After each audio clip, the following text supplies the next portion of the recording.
৯৬ ঘণ্টা পর ৪ জনকে থানায় হস্তান্তর, শূন্যরেখায় এখনও ৫ নাগরিক।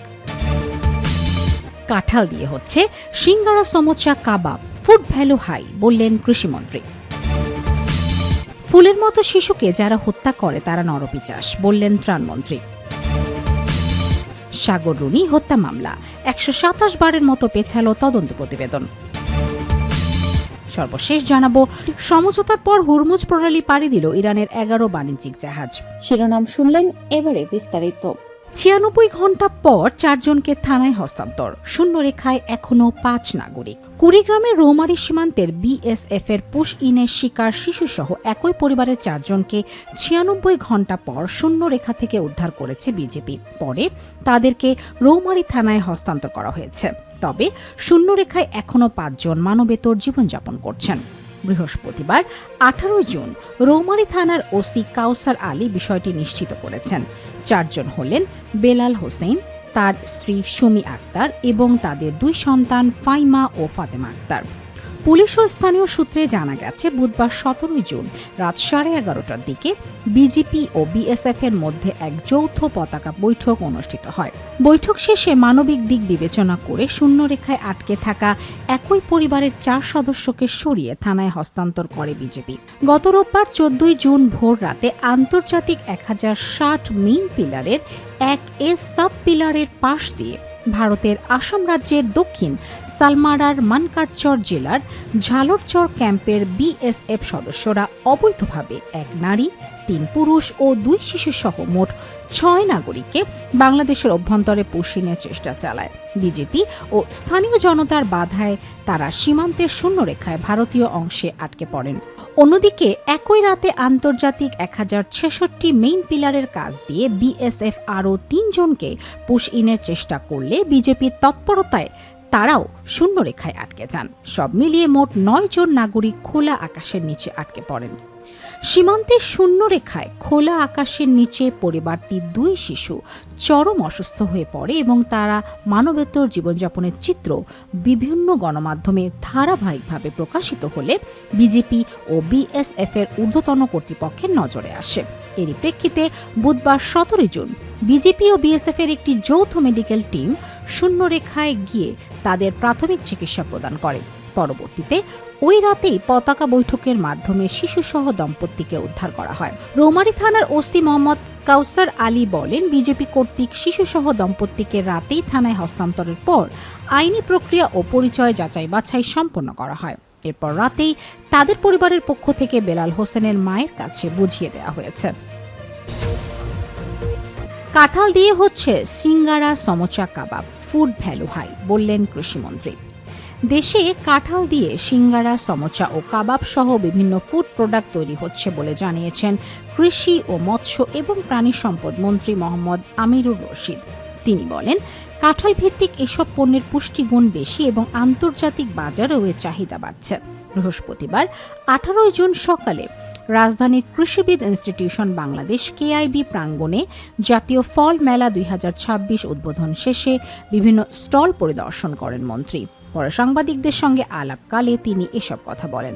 মন্ত্রী জানান, দেশে এখন কাঁঠাল দিয়ে সিঙ্গারা, সমোচা ও কাবাব সহ বিভিন্ন প্রক্রিয়াজাত খাদ্যপণ্য তৈরি করা হচ্ছে, যেগুলোর পুষ্টিমান তুলনামূলকভাবে বেশি। তার ভাষায় এসব পণ্যের ফুড ভ্যালু হাই।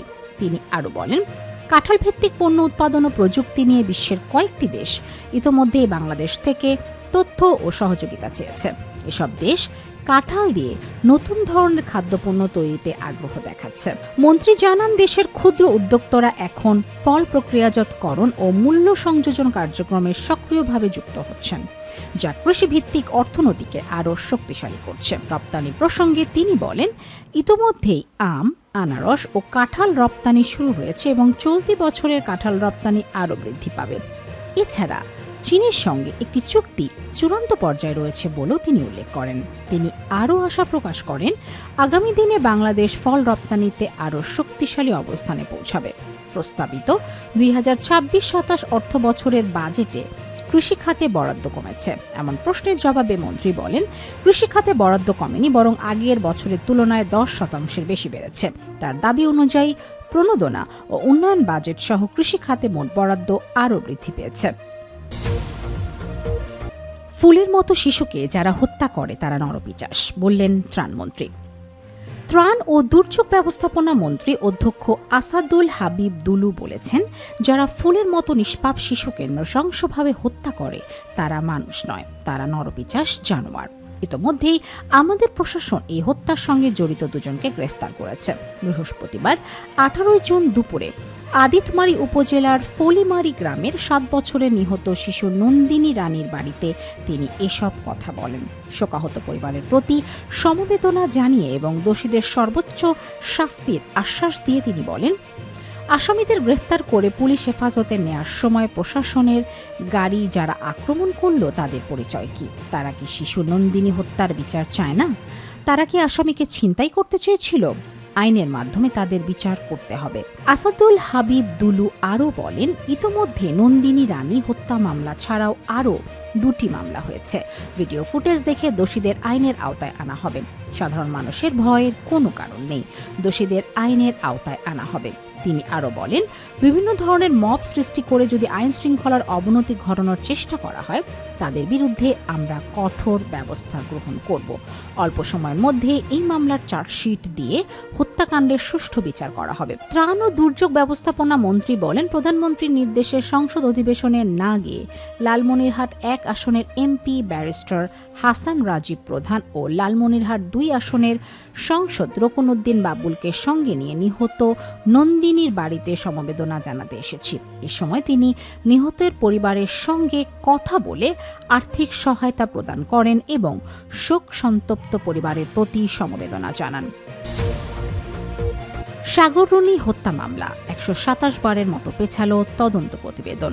সাংবাদিক দম্পতি সাগর সরওয়ার মেহিরুন রুনি হত্যা মামলার তদন্ত প্রতিবেদন দাখিলের তারিখ পিছিয়ে আগামী 22 জুলাই নির্ধারণ করা হয়েছে। এই নিয়ে এই দম্পতির হত্যা মামলার প্রতিবেদন দাখিলের তারিখ 127 বার পেছালো।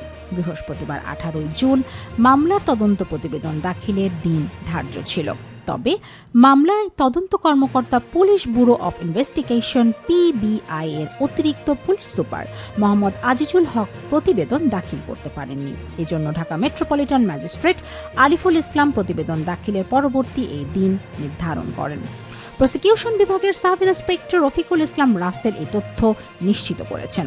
এই মামলার আসামিরা হলেন রফিকুল ইসলাম, বকুল মিয়া, মাসুম মিন্টু, কামরুল ইসলাম ওরফে অরুণ, আবু সাইদ, সাগর রুনির বাড়ির 2 নিরাপত্তারক্ষী পলাশ রুদ্র পাল ও এনায়েত আহমেদ এবং তাদের বন্ধু তানভীর রহমান খান। এদের মধ্যে তানভীর জামিনে রয়েছে। পুলিশ রুদ্রপাল জামিনে গিয়ে পলাতক। অপর আসামিরা কারাগারে।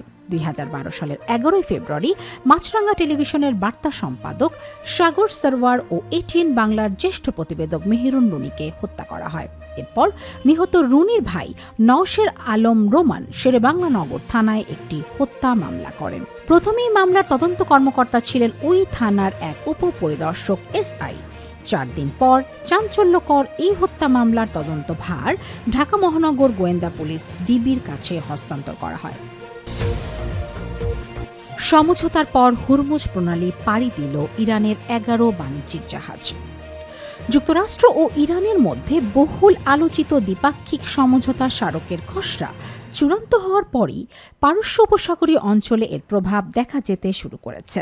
মার্কিন নৌ অবরোধ প্রত্যাহারের পর হুরমুজ প্রণালী দিয়ে চলাচল করেছে ইরানের 11টি বাণিজ্যিক জাহাজ। বৃহস্পতিবার 18 জুন ইরানের রাষ্ট্রীয় গণমাধ্যম এই তথ্য জানিয়েছে। প্রতিবেদনে বলা হয়, তেহরান ও ওয়াশিংটনের মধ্যে শান্তি সমঝোতার খসড়া চূড়ান্ত হওয়ার কয়েক ঘন্টার মধ্যেই জাহাজগুলোর চলাচলের অনুমোদন দেয়া হয়। জাহাজগুলোর মধ্যে 8টি পণ্যবাহী জাহাজ ইরানের আঞ্চলিক জলসীমা অতিক্রম করে আন্তর্জাতিক জলসীমায় প্রবেশ করেছে। একই সময় আন্তর্জাতিক নৌপথ থেকে 3টি বাণিজ্যিক জাহাজ হুরমুজ প্রণালী হয়ে ইরানের জলসীমায় প্রবেশ করে। নতুন সমঝোতার শর্ত অনুযায়ী পারস্য উপসাগরীয় ইরানকে লক্ষ্য করে আরোপিত সব ধরনের নৌ অবরোধ তুলে নেবে যুক্তরাষ্ট্র। এর বিপরীতে আগামী 60 দিনের জন্য হুরমুজ প্রণালী দিয়ে চলাচলকারী আন্তর্জাতিক বাণিজ্যিক জাহাজগুলোকে শুল্কমুক্ত ও নিরাপদ যাতায়াতের সুযোগ দেওয়ার ঘোষণা দিয়েছে ইরান।